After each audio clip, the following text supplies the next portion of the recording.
What's up, YouTube? This is Big Mike, aka Too Raw for TV. In an interview, Lil Wayne recently stated his opinion about, the debate about who's better, who's the best in NBA history, and ongoing conversation right now is who's better between LeBron James and Michael Jordan. But of course, Lil Wayne was saying that he thinks that the debate is a moot point because he thinks that the greatest player of all time is Kobe Bryant. And he was saying it was a hard thing for him to say, but he thinks that the best was Kobe. That's his opinion, all right? Now, he's entitled to his opinion, just like anybody else is, I, of course, don't agree with his opinion, and I can give you my reasons. Number one, me and Lil Wayne are roughly close in age, okay? Lil Wayne is 36, all right? I'm 38. So, I'm always assuming, by him being that age, that he probably really started watching basketball, like watching it and intellectually taking in the game, probably after the age of 10. So if you take that into account, that would mean that he really started watching basketball after Jordan's first retirement. So he's watching Michael Jordan from 1995 onward.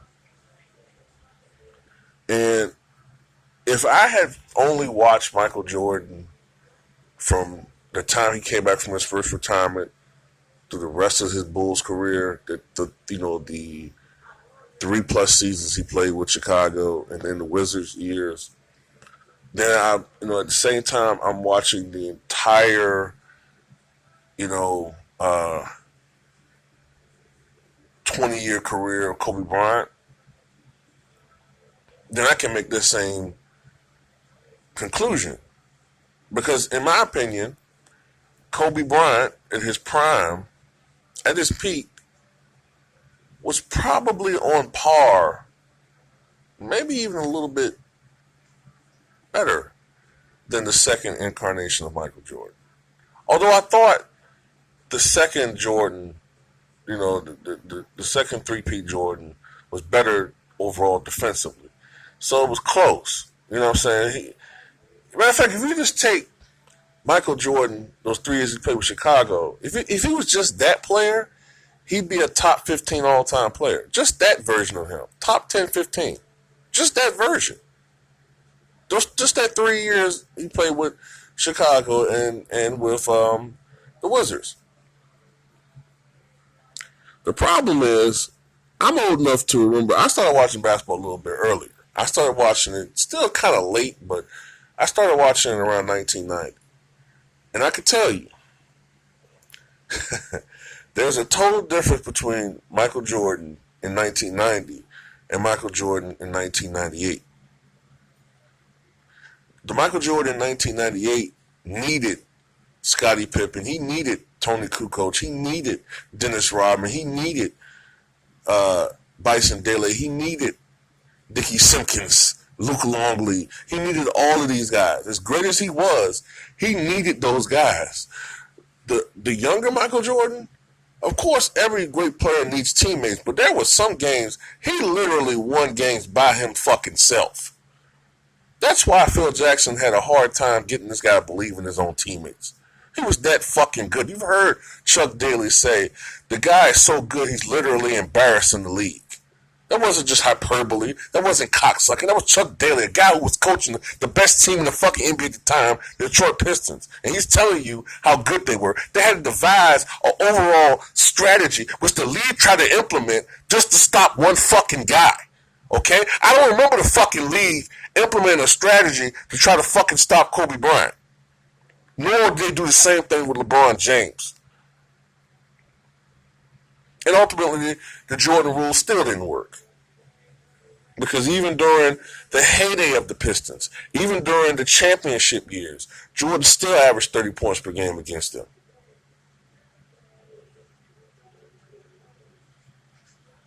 Before the Jordan rules, he was embarrassing that team. Absolutely embarrassing the Pistons. 59 points on CBS. 61 points against them toward the end of the 87 season. Multiple 40-point games. He was killing that fucking team.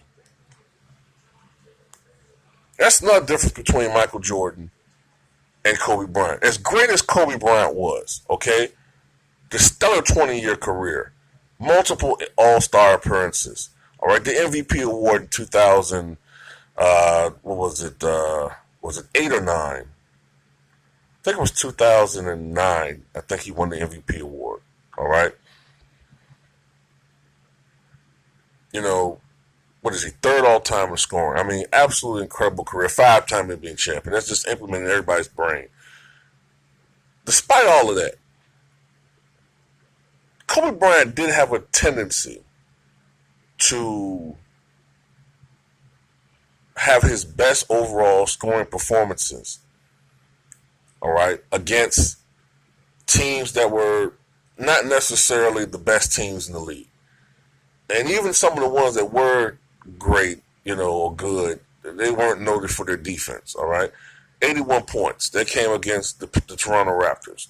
During 2005-2006 season, they were the second worst defensive team in the league. At the time he did it, statistically, they were the worst defensive team in the league, all right? The 62-point game, they came against the Mavericks. A great offensive team at the time, but they were not a great defensive team. His 150-point game in the playoffs came against the Phoenix Suns, all right, when Nash was leading them. They were noted, as exemplified by their leader, Steve Nash, they were noted for not being a good defensive team, all right? Most of his 50-point games came against teams that were not very good defensively. That's just a fact, all right?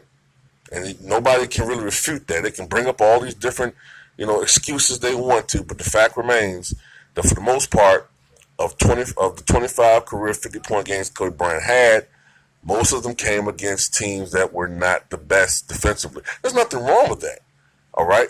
Most great scorers have their best performances against weaker defensive teams. That's just a natural law of reality.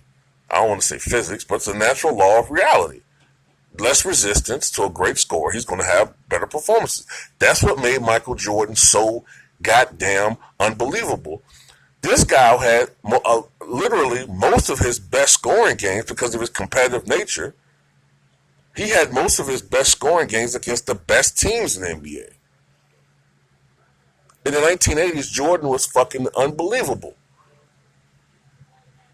He was a fucking animal. Literally. Check out all the 50-point and 40-point games he had against the Boston Celtics. I've already mentioned the Detroit Pistons. He killed the Lakers. The Sixers when they were still good.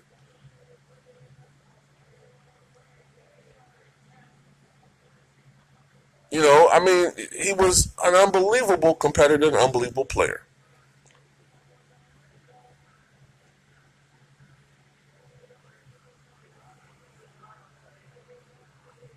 And we had never seen anything like it before when he first came to the NBA in 1984. And it's another thing, expectations. I understand Kobe Bryant defied expectations. Most people didn't expect Kobe Bryant to become what he became. But we have to be honest about Michael Jordan. As good as he was in college, you know, to be honest, Dean Smith and company kind of held him back. You know, the overall team concept of playing North Carolina held Jordan individually back from showcasing what he really could do. When he was drafted by the Chicago Bulls in 1984, he was looked upon as more something akin to like a Jerry Stackhouse. He was going to be a good offensive player, but not the type of player you could build your team around. And the first couple of months of his career, Jordan averaged 24 points a game. the last half, I believe statistically, the last half of his rookie year, he pretty much was on par with Bernard, who won the scoring title that year, 32.9. He was kind of close to on par with Bernard King as far as scoring average. I think it was close to 30 points per game the last half of the season. He wound up averaging 20.2 points per game and led the league in total points because Bernard King suffered that gruesome knee injury during that season against, I think it was the Kansas City, Kings at the time. I think they were still in Kansas City. But Michael Jordan did something that was very transcendent.